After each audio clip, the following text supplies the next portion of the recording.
오늘 저희가 준비한 대선 뉴스 4가지 지금부터 차례대로 소개해드리겠습니다. 첫 번째 대선 뉴스입니다. 안철수 전 대표의 포효를 보셨습니다. 확 달라졌죠. 안철수 호남 압승. 그런데 지금 안철수를 뽑았던 호남 분들의 이 민심이 오늘 있을 민주당 경선과도 연결이 돼 있다는 겁니다. 문재인 하나만으로는 안심치 않다. 이런 민심이 아닐까라는 분석도 현재 나오고 있습니다. 일단 국민의당의 관계자를 저희가 좀 인터뷰를 해봤는데 이렇게 말했습니다. 함께 보시죠. 투표수가 적을수록 조직 동원의 영향력이 극대화된다는 측면에서 손학규, 박주선 두 후보가 의외성을 기대했지만 현실은 정반대였다는 거예요. 투표수가 많이 나왔기 때문에 9만 몇 천이죠.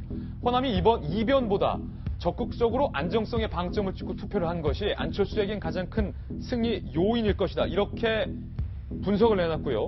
국민의당의 한 중진 의원은요, 이렇게 말했습니다. 그나마 남은 변수라면 박주선의 사퇴와 손학규의 지지선은 정도지만 이 역시 대세를 뒤집을 만한 파괴력은 없을 것으로 보인다. 이미 현장 분위기는 안철수였다. 이런 얘기입니다. 호남 국민의당 경선 당일에 현장 여론들이 오늘 조간신문 곳곳에 포착이 되어 있습니다. 인터뷰 기사인데요. 58세 최대성 씨. 안철수가 맨날 문재인에 밀리는데 바닥 민심은 그렇지 않지라. 정모 씨. 68세. 아니 정도 진술해서 좋고 이재명도 야물지만 그쪽 밀어주면 1등 될란가? 될란가 안 될란가 모르겠단 말이다. 그쪽은 문재인이 확실하고 이쪽도 될 사람을 밀어줘야지. 양쪽의 포석이다 이겁니다. 46세 이태무 씨. 문재인은 정계 은퇴 발언 등 광주 시민을 향해 너무 많은 도발을 했다. 문재인 독주를 막기 위해 안철수를 뽑았다. 이런 얘기고요. 국민의당 광주시당 설정환 사무처장이 이렇게 말했습니다. 안 전 대표나 부인 김미경 교수가 몇 달 동안 광주 곳곳을 훑으며 저인망식으로 민심을 다졌다. 별의별 비유가 다 나오고 있습니다. 저인망. 그동안 드러날 기회가 없던 안 전 대표의 지지층이 작심하고 경선장에 몰려든 것이다. 이렇게 얘기를 했고 백운선 호남대 대학 원장은요. 호남에서는 정권 교체를 위해 일단 문재인 전 대표를 밀어주는 분위기가 있다. 다만 문재인 대세론만큼이나 이 반문 정서도 팽배한데 이 반문 정서가 상당수 국민의당 호남 경선에 작동을 했다. 이런 분석을 내놨습니다. 상당히 흥미로운 건 이번 국민의당 경선 결과에 대해서 호남 경선 결과에 대해서 안희정 캠프와 문재인 캠프가 입장을 냈다는 겁니다. 입장을 보였다는 거예요. 먼저 안희정 지사 측의 캠프 얘기입니다. 자 봐라. 국민의당 대선 후보 호남 경선 보세요. 9만 명이 몰렸다는 건 아직까지 호남의 반문 정서가 크다는 뜻이다. 이런 해석을 내놨어요. 문재인 전 대표 측에서는요. 문캠에선 우리 당 호남 경선 투표 참여 인원을 보면 그 규모가 압도적으로 많을 것이다. 오늘 있을 호남 경선 보자. 저 국민의당 저거 별것도 아니다. 지금 이런 입장을 내놓은 겁니다. 이게 두 가지를 좀 봤어요. 이게 뭐 문제는 안 된다 이렇게 하는 건 너무 과도한 해석인 거고 호남의 이제 민심은 아직 끝난 게 아니다. 끝난 게 아니다. 붙어봐라 이거거든요. 이게 무슨 의미냐면 지난 2002년이래 호남은 야당의 대표, 야당의 후보를 뽑았습니다. 야당의 후보를 뽑아놓고 뭐 90% 이제 몰표를 주는 거죠.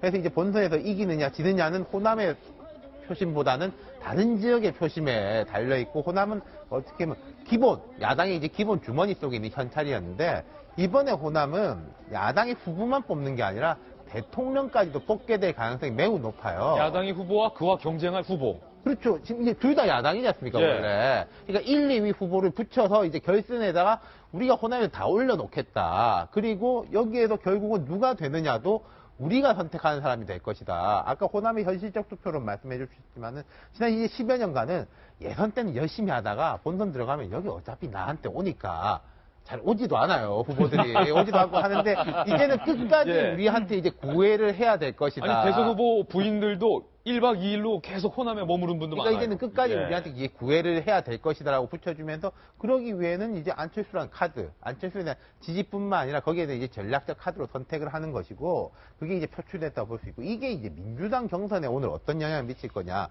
저는 조금 잘 모르겠어요. 이게 안희정 지사 쪽의 이야기에 맞는 면이 있는데 근데 그게 오히려 안 좋게 작용할 수도 있을 겁니다. 왜냐하면은 안 지사가 지금까지는 호남에서 비문표, 반문표 이걸 모아온 사람이었는데 이걸 지금 모으는 사람이 안철수가 돼버렸다는 거예요. 또 다른 안씨가 됐다. 그렇죠. 그럼 예. 여기나 비문이나 반문표가 이미 안철수로 결집했는데 또 이제 민주당 경선에서 안희정이 결집할 것인가. 오히려 문재인 전 대표 측에 지지하는 사람들은 아유 안철수가 저렇게 모이니까 우리 호남에서 문재인 지지하는 사람 다 똘똘 뭉쳐야 된다. 결집 효과. 이런 식으로 역결집할 어허. 가능성도 없지 않다는 거죠. 예, 허 의원님 어떻게 보세요?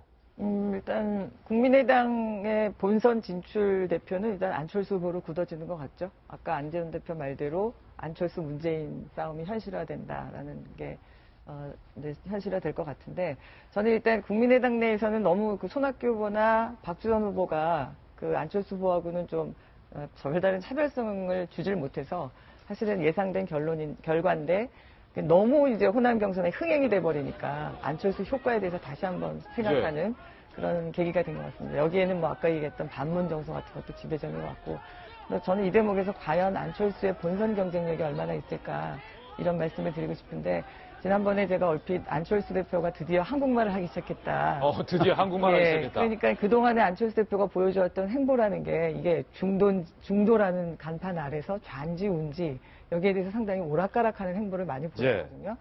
그게 가장 요즘 가장 이제 이른바 보수층의 후보가 너무 없어 보니까 이제 안철수 후보에 대해서 기대하는 사람들도 안철수 후보의 안보관이 굉장히 불안하다. 처음에는 사드 배치에 반대하고 뭐 국민투표까지 하다고 주장을 했다가 뭐 요즘에 조금 이제 한미 동맹을 강조하고 사드 배치에 대해서 좀 포용적, 전향적인 입장을 보여주기는 하는데, 하여튼 지금 이번 선거에서 가장 중요한 보수층이 지금 그 관심을 갖고 있는 분야는 과연 뭐 진보니 뭐 운이 이런 게 아니라 예. 안보입니다. 지금 김정은이 저렇게 무슨 짓을 할지 모르는 상황에서 뭐 ICBM을 정말 미국 본토까지 위협하는, 그게 2, 3년 안에 가능하다는 그런 상황에서 우리 생존이 위협받고 있는데, 여기에 대한 안보관이 얼마나 확실한 후보인가. 사실 안보는 경제보다도 우선하는 사안이기 때문에 그런 부분에서 안철수 후보가 어떤 안보관을 보일지가 본선 경쟁에서 상당히 관건이 될 것 같고요.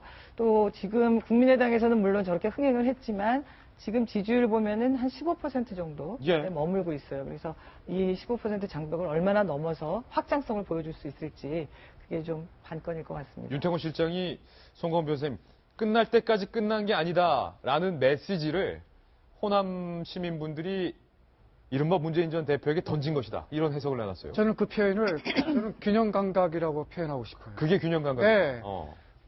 균형 감각이, 이를테면 박근혜 대통령이 균형 감각 없어갖고 현실을 잘못 보고 사람을 잘못 봐갖고 저 모양이 됐단 말이에요. 예. 그런데 개인이 아니고 지역 전체가 저렇게 균형 감각 갖고 끝날 때 끝난 게 아니라고 하는 그 공감대 형성해서 저런 모습을 보여주는 게 굉장히 경이롭죠. 지역이란 말이에요. 이 지휘하는 지휘자도 없고, 아니면 600만 명이 전체 모여갖고 뭐 우리 어떻게 가자 이렇게 회의한 것도 아니란 말이에요. 관광버스 타고 9만 명이 다 온 것도 아니고. 그럼 눈에 보이지 않게 서로 공감대가 형성되고 문제의식이 흐르고, 그다음에 거기서 이제 기본적인 균형 감각이 발동해서 예.